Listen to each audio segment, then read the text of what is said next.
Централен дневник на К1 добро вечер, почитувани. Гледајте на ова се настаните кои го одбележаа овој 4 јануари. Легалните таксисти имаат нелојална конкуренција, бараат решенија од локалната власт. Јубилејни 75 години од убиството на народниот херој Страшо Пинџур беа одбележани денеска во Кавадаречко Ваташа. Турското обвинителство издаде налози за апсење на 70 луѓе, меѓу кои 58 војници на должност во рамките на истрагата против приврзаниците на Фетулах Ѓулен.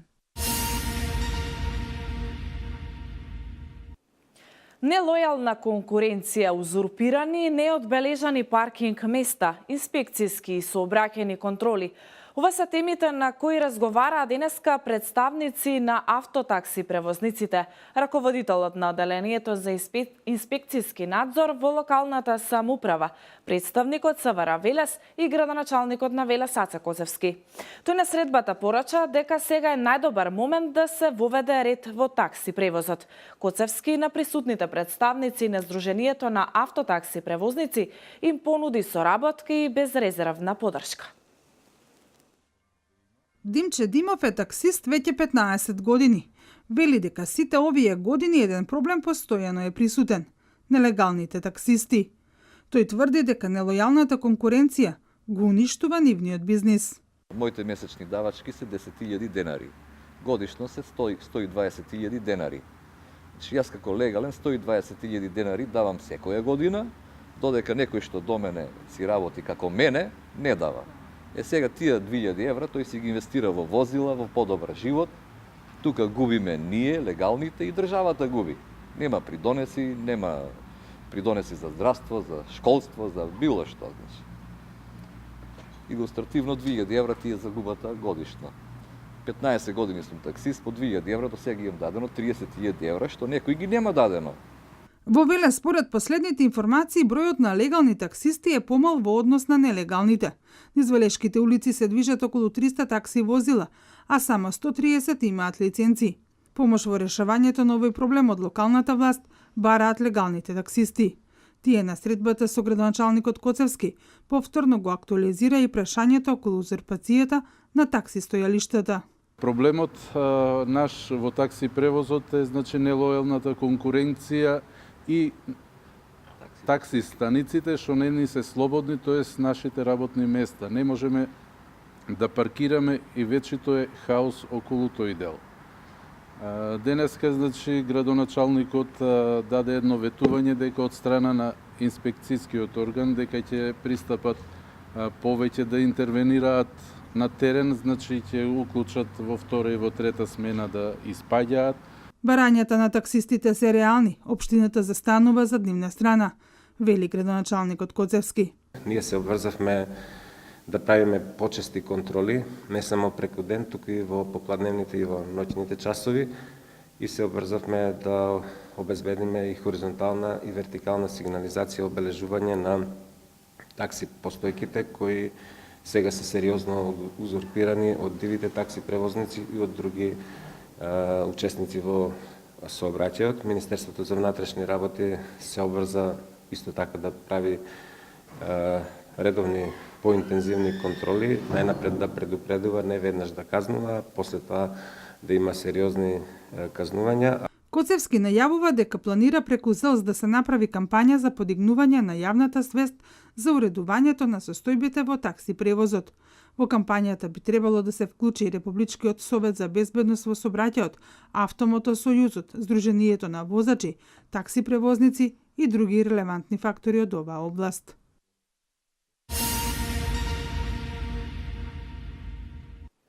Зголемувањето на акцизата за 3,5 денари на дизел горивото го подели мислењето на земјоделците. Едни сметаат дека ќе имаат поголеми трошоци, а други дека тоа нема да има големо влијание. Од Министерството за земјоделство посочија дека зголемувањето на акцизата на нафтата не треба да ги загрижува ни земјоделците, ни потрошувачите, зашто нема да предизвика поскапување на земјоделските производи. Поделено е мислењето на земјоделците околу зголемувањето на акцизата за 3,5 денари на дизел горивот. За едни истото ќе ги зголеми трошоците на земјоделците и бараат владата да ја прииспита ваквата одлука и да не важи за земјоделците, а за други пак тоа нема да има големо влијание. Субвенцијата за зелената нафта би требало да го амортизира негативниот ефект. Ова се нивните очекувања.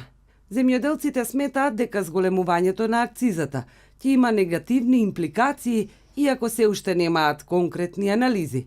Зголемувањето на акцизата на нафтата не треба да ги загрижува земјоделците и потрошувачите, велат од Министерството за земјоделство, шумарство и водостопанство и додаваат дека нема да предизвика поскапување на земјоделските производи. Оттаму уверуваат дека со воведувањето на поевтината зелена нафта, чие законско решение наскоро ќе влезе во владина процедура, трошоците за земјоделското производство ќе бидат значително намалени.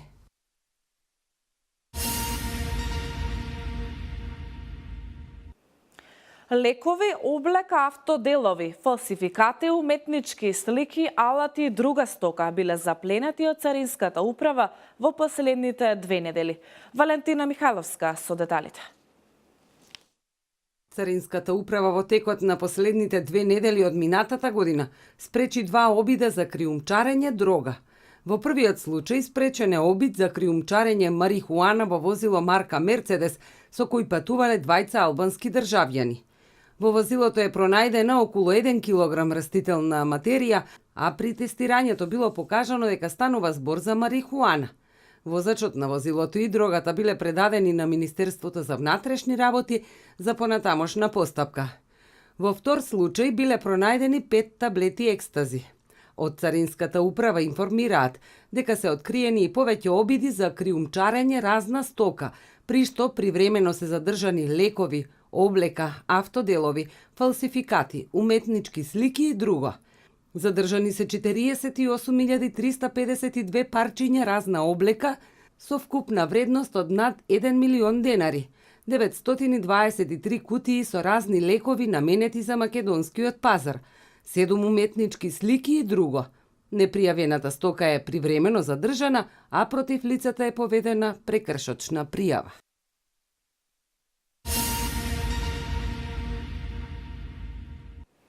Советот на општина Велес сутре ќе ја одржи 9-та седница на која советниците ќе расправаат за 2 точки. Првата точка се однесува на предлог решение за избор на командир на полициската станица од општа надлежност Велес, а втората точка се однесува на предлог програма за работа на Советот на општина Велес за 2018 година. Советот на општина Велес во петок на 5 јануари ќе ја одржи 9-та седница на која се поставени 2 точки на дневен ред. Предходно треба да бидат усвоени записниците од 7-та и 8-та седница. Првата точка се однесува на предлог решение за избор на командир на полициската станица од општа надлежност Велес. Според образложението, избраниот командир во текот на својата работа спрема Советот постапува согласно член 25 од Законот за полиција. Откако ќе биде избран новиот командир, решението стапува во сила 8-миот ден од денот на објавувањето во службен весник на општина Велес. Втората точка се однесува на предлог програма за работа на Советот на општина Велес за 2018.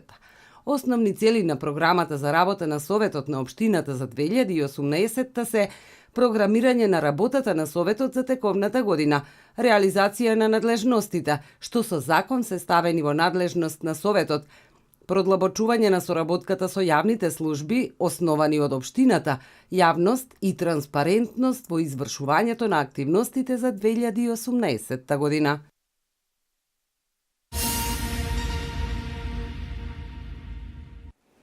Јубилејни 75 години од убиството на народниот херој Страшо Пинџур беа одбележани денеска во Кавадаречко Ваташ. Бројни делегации положија свежо цвеќе пред бистата во дворот од неговата спомен куќа. Страшо Пинџур е еден од најзначајните личности од македонската историја, а за народен херој е прогласен на 29 јули 1945 година.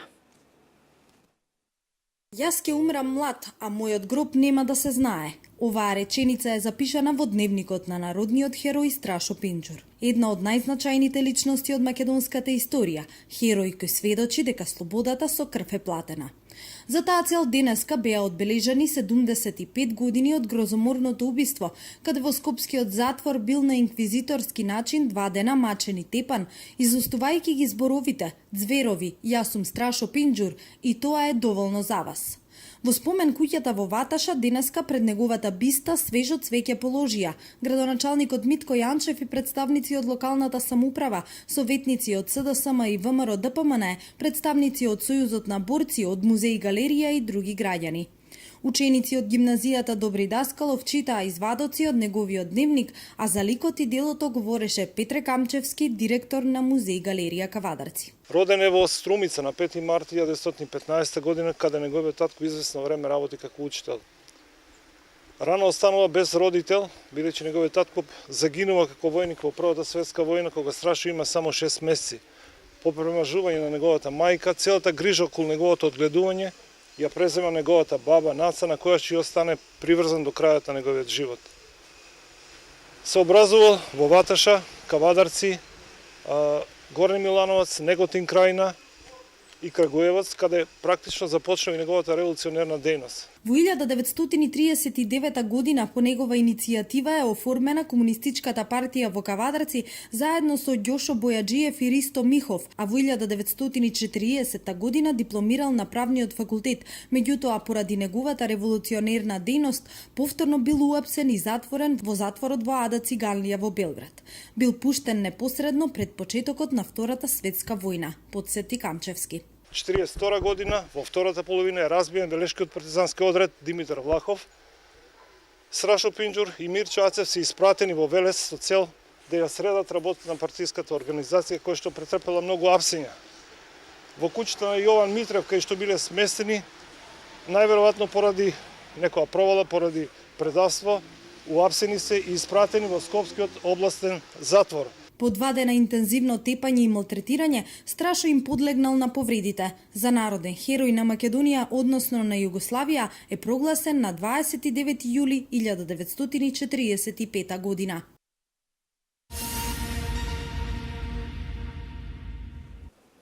Неколку години поред куповната моќ на македонските граѓани е речиси 41% од европскиот просек. На таа листа задна се само Албанија со 37% покажуваат последните податоци објавени од Евростат. Од регионот Бугарија е на последното, а Хрватска на предпоследното место меѓу земјите членки на Европската унија.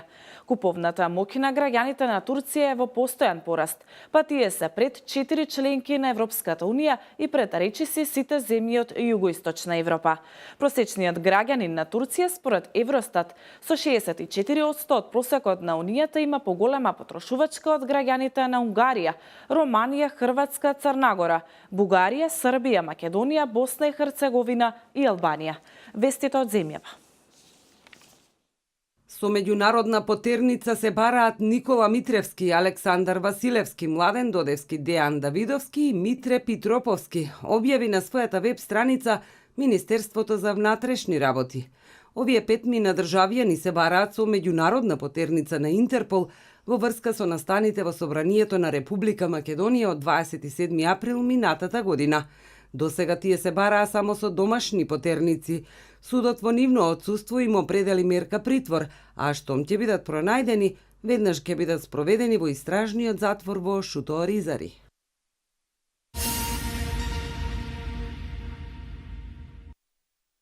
Во Република Македонија има издадено 1.862.240 платежни картички, од кои физичките лица користат 1.830.948, а правните лица 31.292 картички, говорат податоците на Народната банка. За разлика од големата бројка на платежните картички, вкупно во Македонија има издадено картички за купување на интернет 19.348, од кои на физичките лица се 19.300 и 48 на правни лица. Од вкупно издадените картички, кредитни се 372.413, од кои 362.591 се на физички лица, а 9.532 на правни лица. Дебитна функција имаат 1.442.072 картички. Најмногу од издадените картички се од брендот Visa 1.096.707, на Mastercard отпаѓаат 667.907 картички и останатите брендови се застапени со 78.278.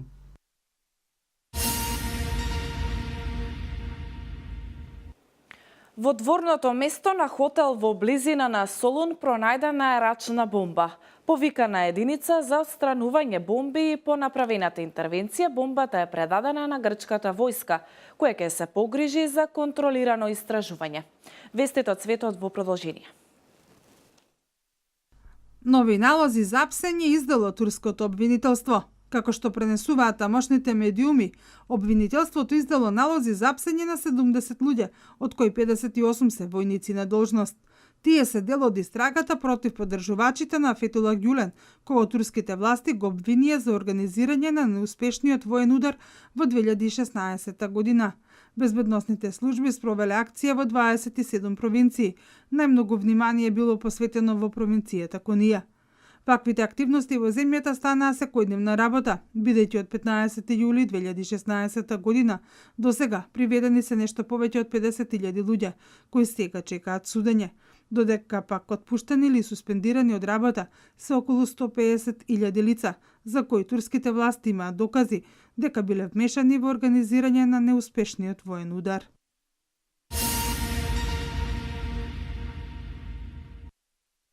Лидерот на либиското шиитско движење Хезболах, кој ужива поддршка од Иран, Саед Хасан Насралах, изјавил дека војната во Сирија, која влезе во 7-та година, ќе биде завршена за година или две, пренесува Reuters.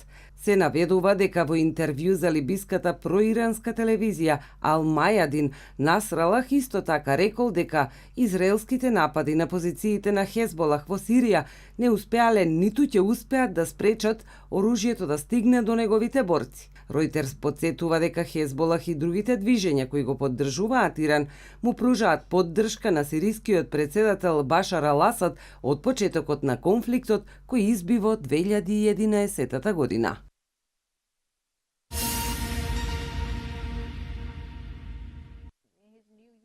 Јапонскиот премиер Шинзо Абе изјавил дека Северна Кореја продолжува со провокациите, кои ги оценил како апсолутно неприфатливи. Не е претерување ако се каже дека безбедносното вооружување на Јапонија е на најниско ниво од Втората светска војна, изјавил Абе на новогодишната пресконференција. Со засилувањето на притисокот на Северна Кореја, заедно со меѓународната заедница, имам намера да направам се што можам да се решам од севернокорејското нуклеарно и ракетно прашање, рекол јапонскиот премиер.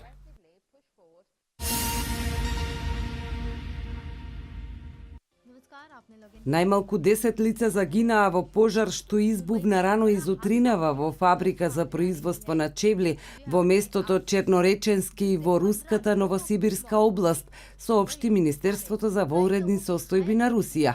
10 загинати работници во фабриката биле државјани на Кина или Таџикистан, велат првичните информации. Пожарот избувнал во магазинот на фабриката, каде што се чувале репроматеријалите за производство на чевли, но и готови производи, пошто се проширил и во производствениот погон. Огнената стихија зафатила површина околу 2000 метри квадратни. Според руски медиуми, пожарот предизвикал токсичен чад, но Министерството соопшти дека извршените тестови покажале оти во воздухот во околината на фабриката нема зголемено количество на штетни честички.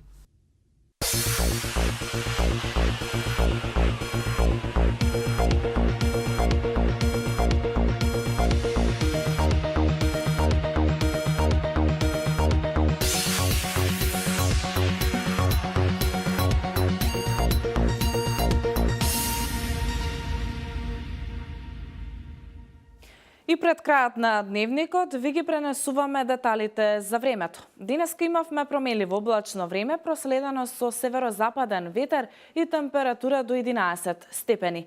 Во наредните денови времето ќе биде стабилно и суво по котлините и по речните долини со појава на магла и ниска облачност. Во следните 2 дена утринските температури ќе бидат пониски, а за време на викендот температурите преку денот и особено на југоисток ќе достигнуваат и до 15 степени. Тоа е се што информативната редакција на К1 подготви за овој дневник. Ви благодарам што не следевте. Имајте пријатна вечер.